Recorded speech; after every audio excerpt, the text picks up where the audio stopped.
ஐயப்பன் விரதத்தில் தவிர்க்க வேண்டியவை மற்றும் செய்ய வேண்டியவை பின்வருமாறு இருக்கும்.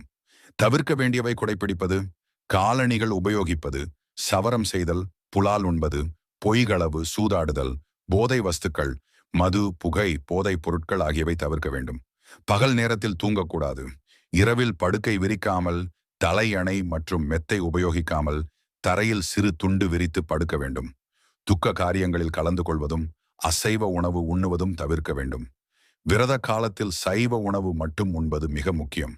மாடியில் வெட்டுதல், தலைமுடி வெட்டுதல் அல்லது சேவிங் செய்தல் கூடாது.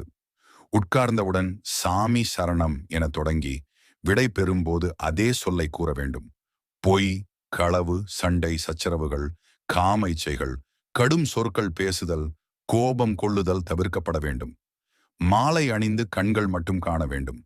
படம், திரைப்படங்கள், வேடிக்கைகள், விளையாட்டு, உல்லாச பயணங்கள் எல்லாம் தவிர்க்கப்பட வேண்டும். பெண்கள் ருதுமங்கல சடங்குகள் அல்லது குழந்தை பிறந்த வீட்டிற்கு சேரக்கூடாது.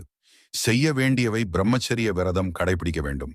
மாதா போன்றவர்கள் மாதவிலக்கு சமயத்தில் பேசாது.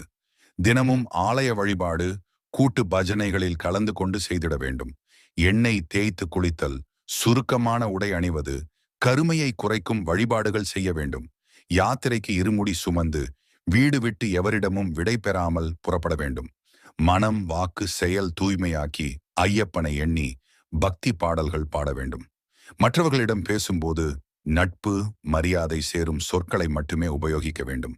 நிலவியின் வழி வழிபாடு, அன்னதானம் செய்து யாத்திரை செய்ய வேண்டும்.